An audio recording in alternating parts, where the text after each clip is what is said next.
Welcome back, horror fans, cinephiles, and giallo enthusiasts. This is Tanner Leeser, your host for all things giallo, here on The King in Giallo. Our next stop on our journey through giallo cinema is the fifth full-length giallo film from Mario Bava, A Bay of Blood, released in 1971. In this video, I will do a deep dive overview, then segue into a full review and GialliTally. The overview will be spoiler-free, the review and GialliTally will not. Here is A Bay of Blood overview.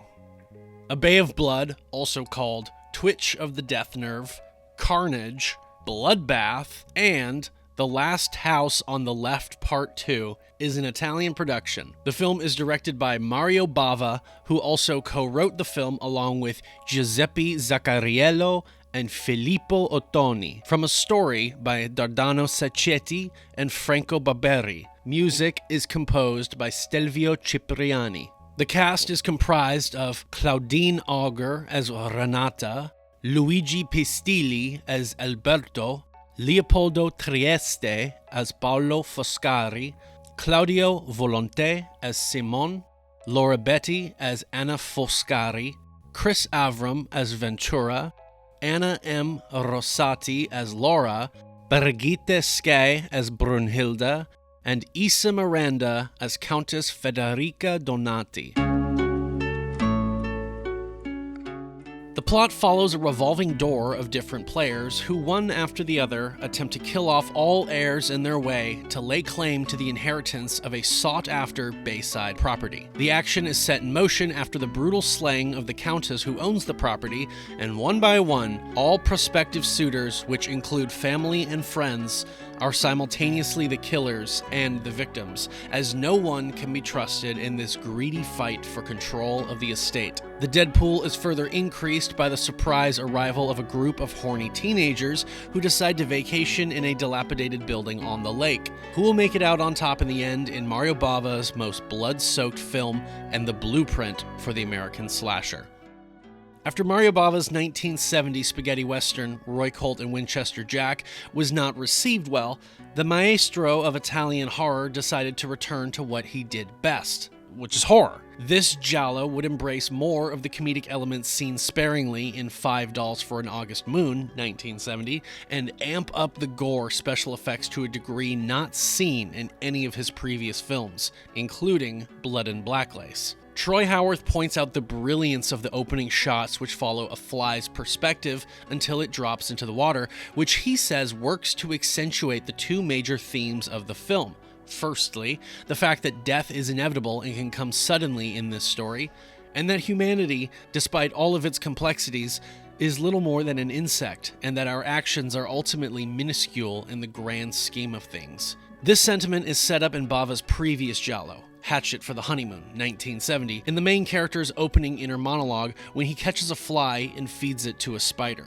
The film highlights Bava's fascination and curiosity with exploring the darkness and depravity within man, but it never feels too judgmental, and we are consistently entertained with the characters who walk the line of being amusing and repulsive. A Bay of Blood feels like a rehashing of the plot skeleton from Bava's 1970 giallo, Five Dolls for an August Moon, but he manages to sidestep the problems that film faced, and on top of that, Bava ramps up the degree of gore and violence in an effort to compete with the sensationally violent kills found in Dario Argento's giallo films. Carlo Romboldi helps to bring these gruesome murder set pieces to fruition, and the result is truly one of the most gory giallo films. And in hindsight, to me, it is comical how the killings of the teens 30 minutes in feels like the movie suddenly changing and becoming a proto-slasher.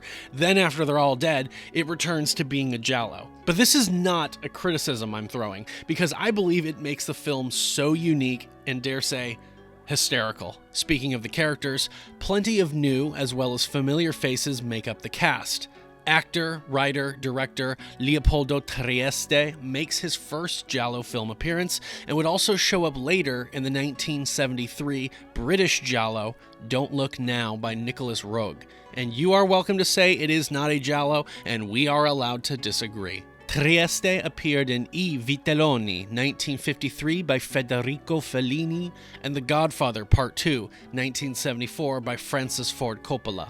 One of the two films he directed, Città di Notte, 1956, was photographed by Mario Bava. Actor Luigi Pistilli, a giallo veteran at this point, returns again to the genre, last seen starring in the mixed-bag giallo film The Iguana with the Tongue of Fire, which came out this same year, 1971. Claudine Auger plays the wife-from-hell archetype of Pistilli's character.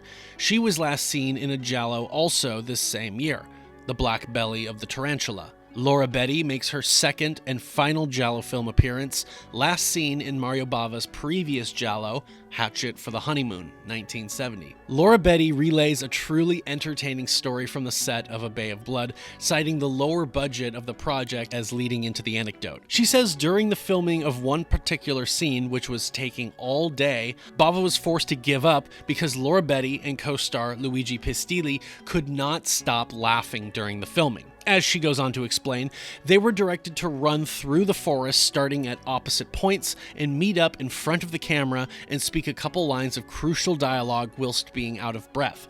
Sounds easy enough. Lights, camera, action. The two actors run and hit their marks, but every time they are about to speak, they would find Bava standing right behind the camera waving a single branch in front of it, acting for the entire woods. The two would laugh uncontrollably every time they saw Bava waving the branch so intently right in front of them. They'd reset and try again, but always the same result. Bava would get angry and attempt to yell at the two, but even the director couldn't help but burst into laughter at the entire situation. And so they eventually scrapped the scene, although a version of the scene can be found in the movie still. Isa Miranda is back with Bava after appearing in his aforementioned spaghetti western flop. Her career highlights would include La Signora di Tutti, 1934, and La Ronde, 1950, both by Max Ophuls. The Walls of Malapaga, 1949 by René Clément, Colpo Rovente, and Dorian Gray, 1970 by Massimo Dallamano.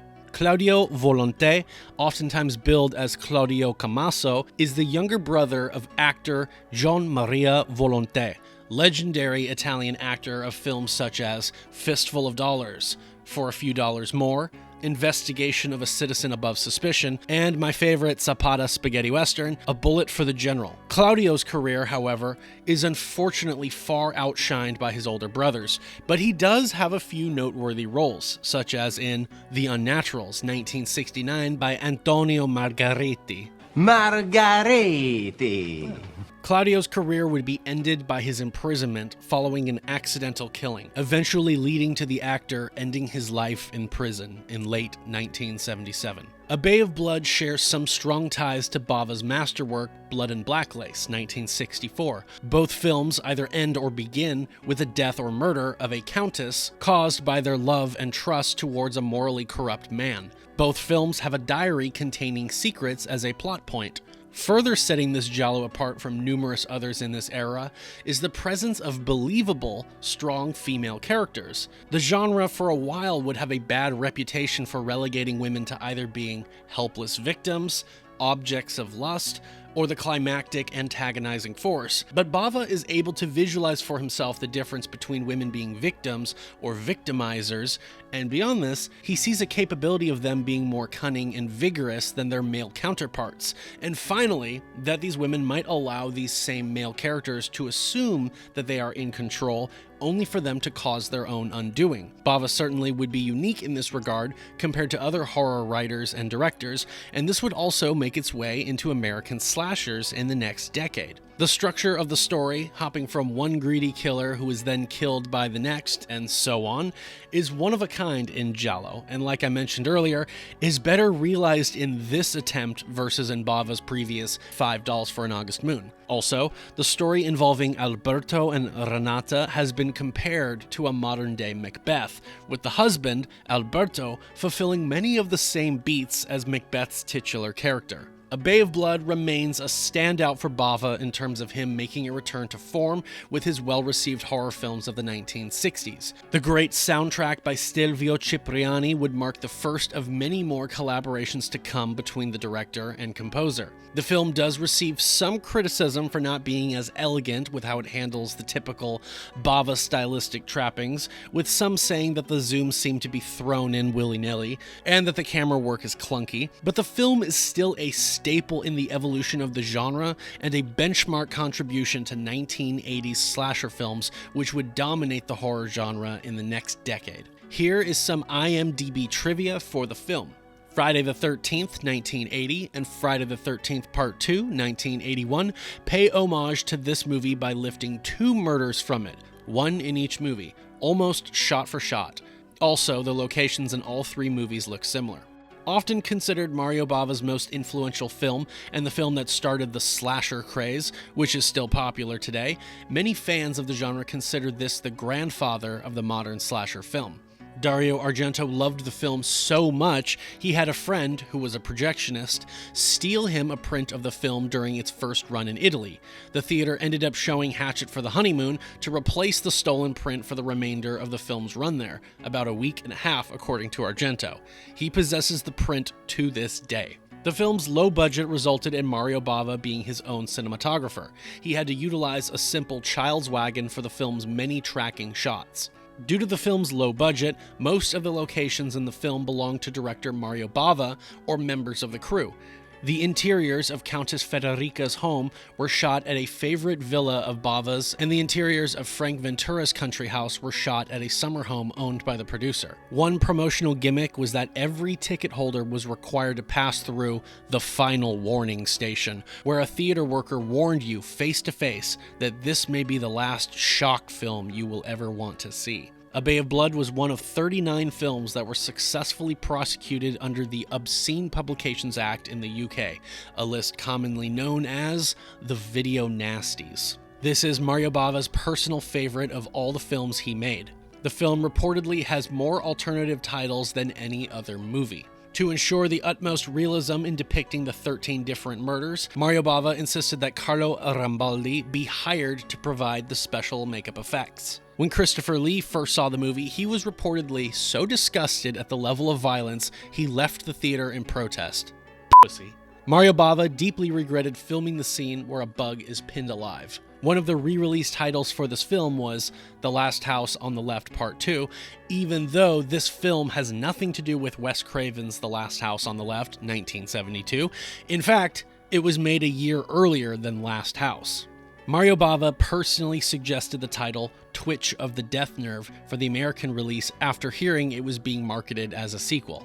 The film was released under both titles. The origin of the film was Mario Bava's desire to work with Laura Betti again. Betti had previously appeared in Bava's Hatchet for the Honeymoon, and the two had gotten along so well that they concocted the premise of this film for another project together. In 2005, the magazine Total Film named this one of the 50 greatest horror films of all time. The film not only had numerous release titles, but also several working titles throughout the production. Among them include The Stench of Flesh, Thus Do We Live to Be Evil, and That Will Teach Them to Be Bad. Ecologia del Delitto, Ecology of Crime, ended up being the first title the film was screened under in Italy. This was actually shot on a piece of private property with few trees, but because of Mario Bava's camera work, it appears to have been shot in a large wooded area. I guess waving the branch in front of the camera's eye was a good idea. The 1971 Avoriaz Film Festival jurors awarded the film the Best Makeup and Special Effects Award. Carlo Romboldi's effects work also earned the film a Special Mention Award at the prestigious Sitges Festival in 1971. Roberto Rossellini, who Mario Bava had worked for on his own films, shot a day's worth of second unit footage. While it's uncredited, most of the footage appeared in the final cut. The Countess's suicide note reads, "February 13th. It is over. I am tired. My life no longer has meaning." In the United States, the film was marketed as the second film rated V for violence during its first release. This movie had its premiere at the 1971 Avoriaz Film Festival. The movie played scattered dates as Snuff Is My Game in 1976 in order to capitalize on the controversy surrounding the movie Snuff, 1975. Some mistakenly thought that the film was actually Snuff being shown under a different title. This included one Boston newspaper critic who wrote a scathing review without actually viewing the film, believing it to be Snuff trying to pass itself off as its own sequel. The first line of dialogue isn't spoken until 8 minutes and 50 seconds have passed. A Bay of Blood is still banned in South Africa. The movie was initially released uncut and unrated in Germany, then later got completely banned throughout the country due to the film's extreme violence. Only in January of 2023 was the banishment lifted, and the next month later, the FSK granted this movie a not under 18 rating. Italian censorship visa number 58666, delivered to the film on August 12, 1971. But I digress. On to the review. Spoilers ahead for those of you who haven't yet seen the film. You've been warned.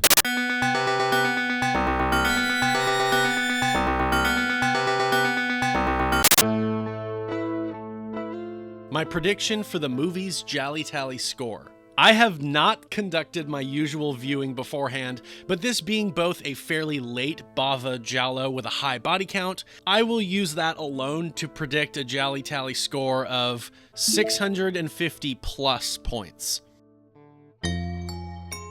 Well, let's begin the GialliTally and review portion of the video, beginning, as always, with the previewing cliches. The repeat offenders are 1 point for actor, 3 for writer, 3 for composer, and 5 for director. Claudine Auger was in The Black Belly of the Tarantula, 1 point. Luigi Pistilli was in The Iguana with the Tongue of Fire, The Case of the Scorpion's Tail, and The Sweet Body of Deborah, 3 points. Betti was in Hatchet for the Honeymoon, 1 point. Mario Bava co-wrote Hatchet for the Honeymoon, $5 for an August Moon, Naked You Die, Blood and Black Lace, The Telephone, and The Girl Who Knew Too Much, 18 points. Dardano Sacchetti wrote the story for The Cat o' Nine Tails, 3 points. Stelvio Cipriani composed for The Iguana with the Tongue of Fire and Human Cobras, 6 points. And Mario Bava directed Hatchet for the Honeymoon, $5 for an August Moon, Blood and Black Lace, The Telephone, and The Girl Who Knew Too Much, 25 points. Cliché points for the title, A Bay of Blood, contains the word blood, 5 points. I suppose if I chose Twitch of the Death Nerve, I would have done +5 for contains the word death, and +5 for contains a body part for the word nerve. So, if you prefer that title, add an extra 5 points to the final score. First look, 25 points for the Italian director, an additional 15 points for the movie releasing during the golden age of giallo cinema, and 15 points for this being a quintessential giallo film. And would you look at that, it is Plot O'Clock. The title card plays over a shot of the lake. After the opening credits, we hear a buzzing fly, which plummets into the water. I'll hold off on tallying animals right now because we didn't actually see shit. Focus rack in, we enter the sought-after Bayside property and meet the Countess. We follow her as she rolls the whole way over to the window. Across the water, she watches a house. She rolls back, looks forlornly at her reflection, and then BAM! A figure attacks the woman, wraps a cord around her neck, and dumps her out of her chair, hanging her. Z is for zoom, 5 points. G is for gloves, extra points for them being black, 10 points. Killer's identity is hidden due to the framing and editing, 2 points. A murder is faked as a self-killing, 5 points. The directing of this scene is made all the more powerful thanks to the dichotomy between the slow, methodical opening and the fast-paced kill. We see her killer. Art featured, paintings, 5 points. The killer hears a disturbance and goes down the hall to investigate. He peers outside. E is for eyeballs, 5 points. The gate is slamming in the wind. He returns and stages a fake suicide letter. First person POV, 5 points. He takes his jacket off, but then someone stabs the killer to death. K is for knives. Extra points for the blade reflecting the light, 10 points.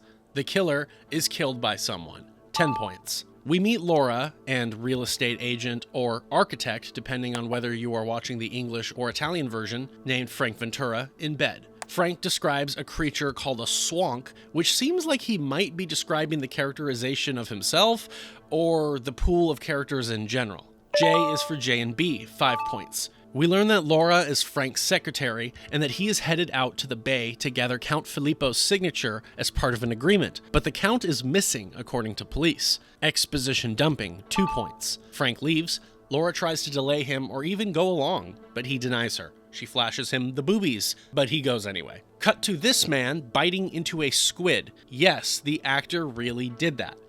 Calm down, buddy. You're not filming Old Boy. Animal featured, squid, 2 points.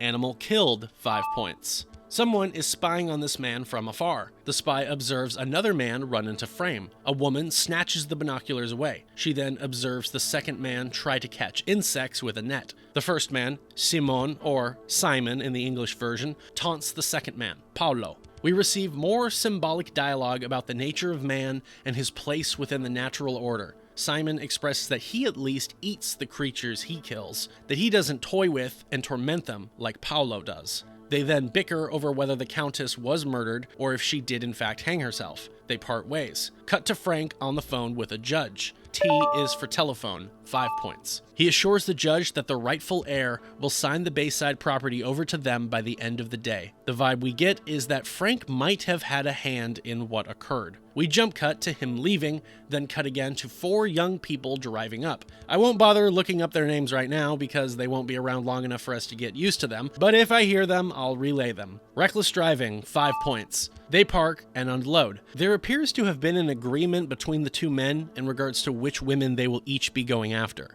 This is Bobby and Brunhilde. Hey, give us your cassette, Wiener Schnitzel, baby! X is for xenophobia, 5 points. The inside of this dilapidated building has a frickin' nightclub. Wow! Don't jump in that stagnant water if you know anything about brain-eating parasites. The camera pans around to reveal someone spying on the kids. Gratuitous 1970s dancing, 2 points. We rack out and back in on Anna, a tarot card reader. Superstitious yokels or supernatural elements, 2 points. And psychic vision, medium character, or seance performed, which I will modify to include augury and tarot reading, 5 points. Anna senses a dark portent and looks out through the woods at the 2 Bayside properties, including the one with all the kids. She goes to speak with her husband, Paolo. Whoa, is that a bong?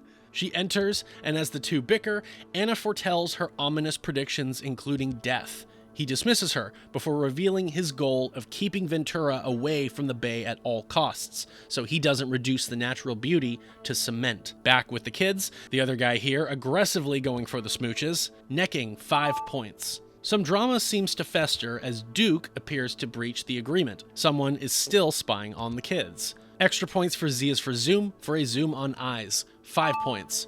Bobby doesn't want to swim, but Brunhilde insists. Denise doesn't want to be left alone with Duke right now, so she drags Bobby along. F is for fashion, 5 points. I'm going to give that to Denise, looking like a hippie. Well, hell, hippies, 2 points. The group investigates this private property as Brunhilde swims alone. N is for nudity, 5 points. Duke enters through a window and lets the others in after finding Denise getting too comfortable with Bobby. Duke reminds him of their arrangement. Extra points for J is for J and B getting drunk. 5 points. As they dance, Duke stands between Bobby and Denise. Eventually, Duke tells Bobby off as he invites Denise to look around and find a bedroom. That's not all she finds. A picture of Frank Ventura. Odd clue, 5 points.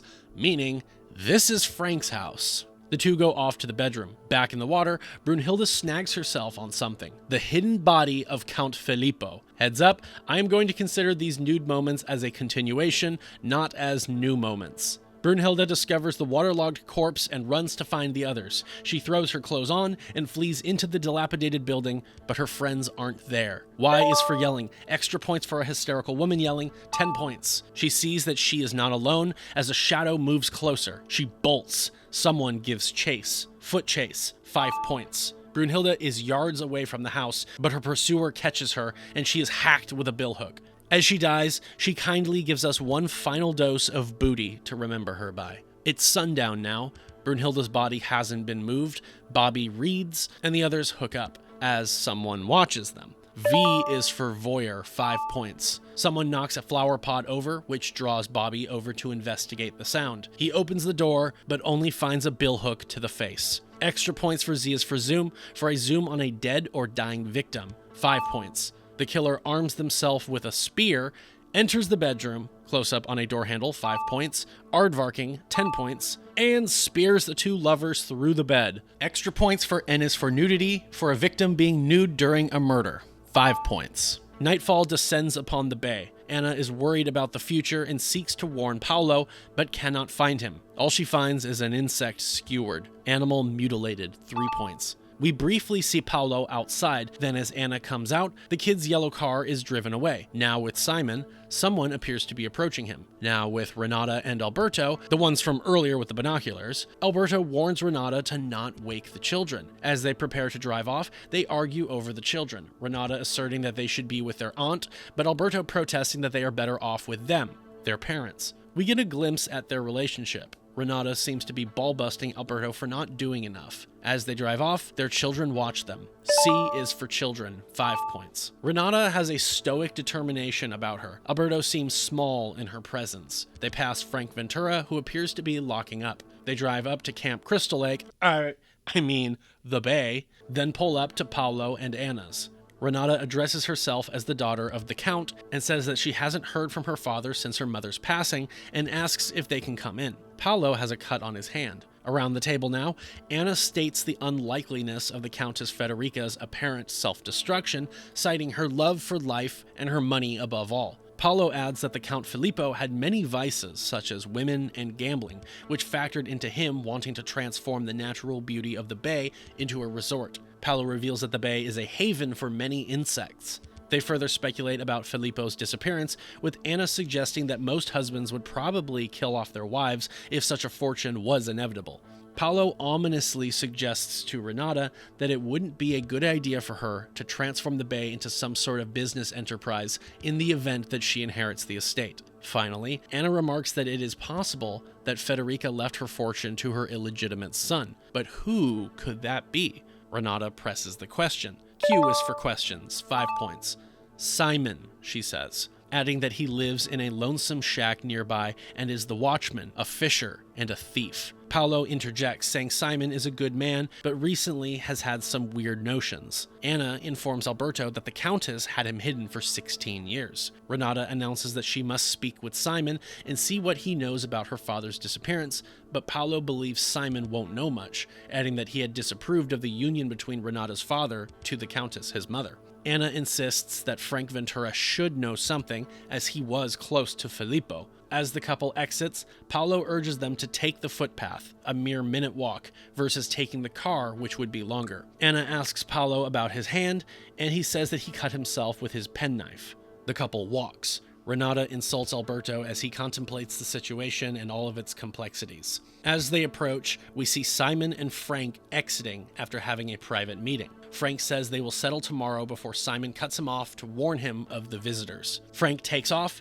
as Simon goes to investigate who it is. Anna observes the couple speaking with Simon. Frank tells Laura over the phone that he got Simon to sign and asks if she purchased the air tickets. Simon denies remembering the last time he ever saw Filippo. A tentacle is seen wriggling from under a sack. Renata rips the sack off, exposing the dead body of her father. Simon confesses to having found him in the water and pulling him out. Renata begins to feel sick, and so Simon directs them to Frank Ventura's house. Alberto looks around, unaware of the murders that took place here mere hours ago. Frank keeps silent as to hide from the couple. Alberto leaves to fetch the car. Feeling ill, Renata runs to the bathroom to freshen up. Here she finds the dead bodies of the teens in the bathtub. She is confronted by Frank, who stands in the hallway with an axe. Renata attempts to lock herself in the bathroom, but Frank wedges his foot in the doorway. The two struggle with the French door until Renata clutches a pair of scissors and stabs Frank through the glass paneling. Alberto runs through the woods and is intercepted by Anna, who inquires about Renata screaming. He tells her that they found the Count's body in Simon's boat.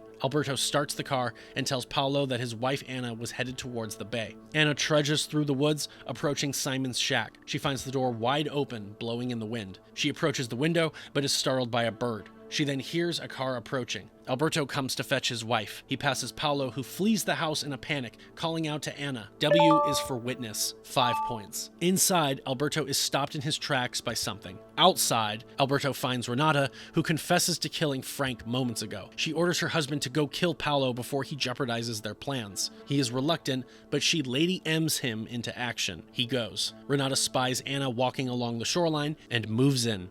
Anna feels herself being followed. Over to Paolo, he runs inside, gets startled by a chiming clock, retrieves a phone book, and dials the police. You needed a phone book to call the police? The phone seems to be unresponsive, but before he can get through to someone, he is attacked by Alberto, who strangles him with the phone cord. Extra points for W is for the witness being stalked afterward, 5 points. We see Laura at a gas station on her way to the bay. She rings Frank, but receives no answer. Anna enters Frank's house now. She finds Frank's body still holding the axe, with a stab wound and the bloodied pair of scissors. As she sits over the body, the axe is taken up, raised, and swung. Anna is decapitated. Jump cut to a shattering porcelain object. It is the children of Renata and Alberto. Back with the couple, they find each other and both confess to their murders.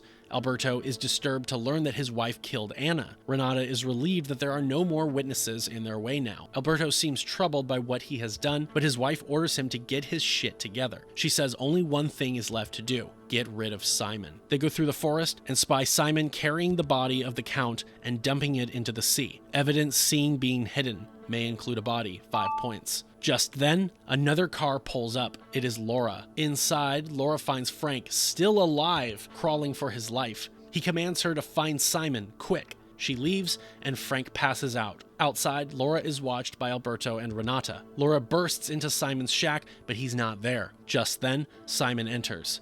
Laura pleads for Simon to come help, but notices something is off when he locks the door behind him. Simon calls Laura out for conspiring with Frank to murder Simon's mother, the Countess. He grabs the billhook and threatens her, saying that she set the murder in motion, that she made Filippo murder his mother Federica because Laura wanted to marry him, that she was ready to screw Frank Ventura also. Typical 1970s Italian misogyny, woman is told to shut up. 2 points. He threatens Laura for wanting to replace his mother and states that he will kill her like he killed Filippo. Alberto and Renata listen outside as Laura tells Simon that everything was Frank's plan, that she only met Federica once and she liked her. Frank tried to buy the property, but she denied him. We see a flashback of Federica refusing to sell the bay, but Frank insisting. As the two argue over the bay, Laura notices a note in Federica's diary stating, quote, "The bay has become a desolate symbol for our marriage." The Countess ends the negotiation and wheels off. Laura and Frank steal the diary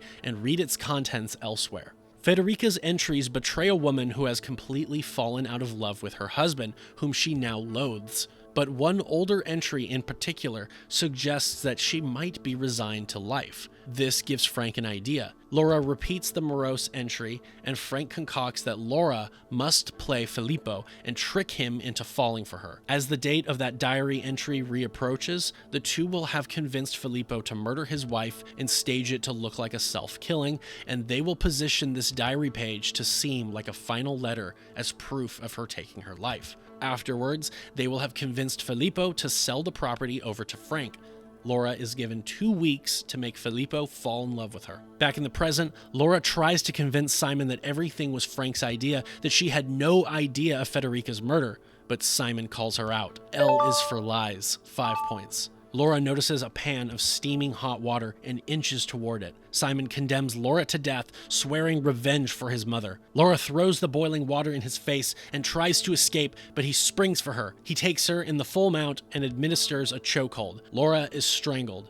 We receive another flashback, one in which Laura convinces Filippo to follow through with murdering his wife. I is for infidelity, extra points for murder occurring after the fact, 10 points. Simon takes the billhook and exits. He enters the dilapidated building and rests inside. We receive another flashback of Frank speaking with Simon earlier, telling him to hide the bodies of the teens and later to dispose of them, then to take a trip for a little while. Simon asks how, saying that he has no such funds. Frank convinces Simon to sign a statement that he will sign the property over to Frank, but first, Simon must produce a copy of Federica's will. Jump forward to another flashback, and Simon is signing the statement, and Frank promises to pay him tomorrow, as well as produce for him air tickets. Back in the present, Simon is distraught. His misery is short-lived, however, as he is stabbed by Alberto with a spear. Simon coughs up blood onto Alberto's hand in a beat that reflects the Roman Polanski Macbeth, which came out earlier this same year. Renata tells him there's still more to be done before they can rest easy. Dockside, the two fish up the body of Filippo, for they must prove he's not missing in order for the line of inheritance to continue. The two search for a document, but cannot find it. Alberto finds it, however, inside Frank's briefcase. Renata cries out a warning, then the lights go out. Alberto searches for Renata by matchlight, which works out very effectively, believe it or not. Alberto approaches a doorway, then BAM! Is jumped by Frank wielding the scissors. The two wrestle on the floor in the shadows. Renata slides in, watching the fray. Someone is stabbed, but who? The victor stands up and approaches Renata. Cut to Renata and Alberto celebrating their success. They burn the documents and discuss their new plan. They will skedaddle and wait for the police to conduct a thorough investigation and ultimately conclude that Renata is now the sole heir. And since they found Filippo, he cannot be accused of murder, which could upset the succession. A hug is in order. They did it. They won. Mommy, Daddy! Well, they almost did. The couple are shot dead by their children, who think they are just playing dead. The movie ends with the kids running off to play by the bay. Let's quickly add up some final cliches. O is for obsession. Let's give this to Renata. Extra points for the killer being obsessed, 10 points. And S is for secrets. I'll give this to the conspirators, 5 points. And really, that's it. There are a plethora of usual cliches that this movie just manages to slip past. And that's A Bay of Blood. I really enjoy this movie. Bava proves that he can do a lot with very little money. The plot is engaging, the kills are excellent, and the running time is brief. I do feel if this movie was longer, it would begin to drag and overstay its welcome. I cannot say that I have anything bad to say about the movie, but in terms of Bava gialli, I do prefer Hatchet and, dare I say, Five Dolls. I won't say that out loud whether it's true or not.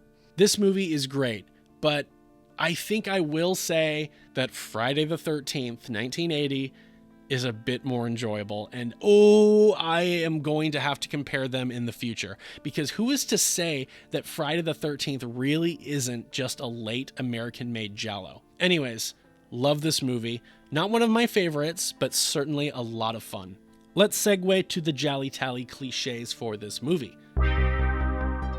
Post-giallo viewing cliches. The reason for the killing. Well, most of the killings are ultimately for greed and gain, 5 points. The reason for the investigation. In the case of Renata, I will grant revenge or obsession due to losing someone to the killer, 10 points. And add 5 points for the couple being amateur sleuths. Bonus points. The style bonus. Oh yes, this movie is stylish. Mario Bava's horror films rarely rein it in, and this is no exception. Crash zooms, zoom outs, focus rack transitions both in and out, wonderful usages of natural optics, abundance of first-person POVs, and some really nifty camera angles. But that's about it. Bava is clearly working with a smaller budget here. Out of a max total of 25 points, I will give A Bay of Blood 17 points for its style bonus. Soundtrack.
Yes, 15 points. Bad effects. As much as I love the special effects in this movie, I have to admit that I do still see a special effect in front of me. They're never terrible, so I won't give full points, but the abundance of great kills and the fact that it is Carlo Romboldi deserves more than the base points. So I will give 12 points. Final look. Extra points. The Deadpool, tallying how many kills and deaths are featured in the film. I break it down as thus: 10 points per kill or death scene for the main Deadpool, plus any stylistic kill multipliers, which we didn't add yet, plus the knife kill bonus. We have Countess Federica Donati, strangled with a rope, 13 points. Count Filippo Donati, impaled with a knife, 21 points. Brunhilde, throat slit by billhook, 17 points.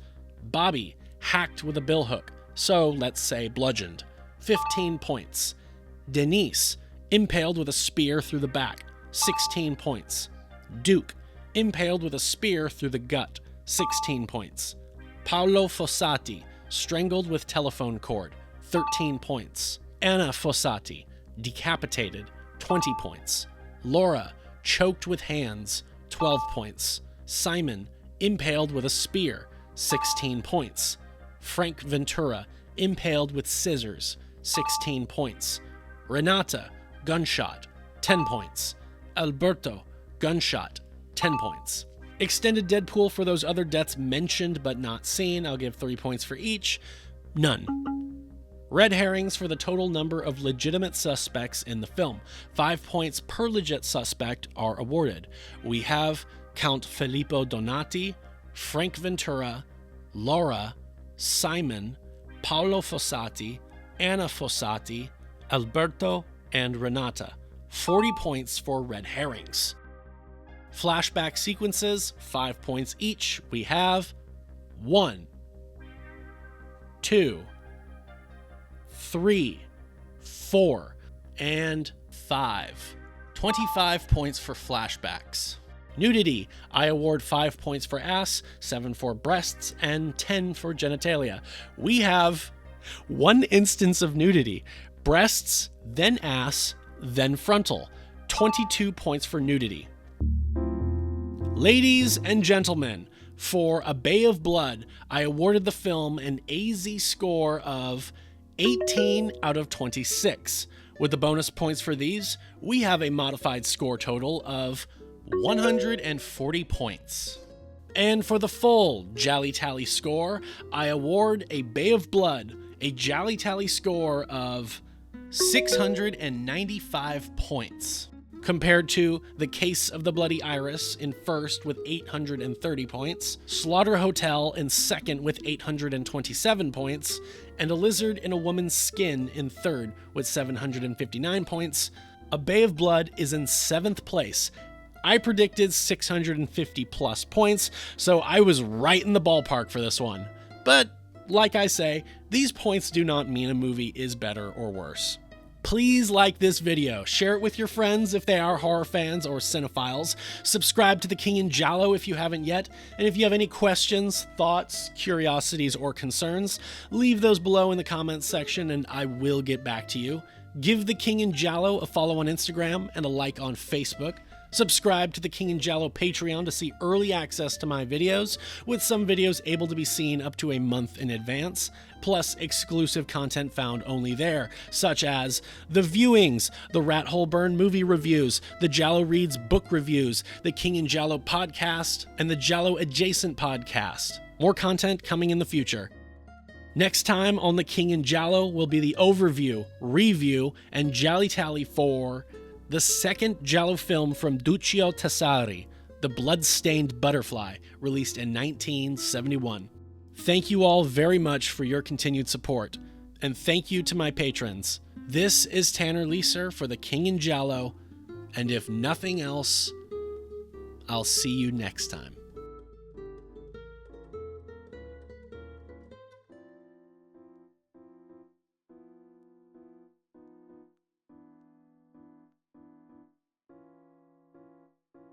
You You are full of hot dogs and Cadillacs and you have no music in your soul. Und Ludwig von Beethoven. Now get your ass up here.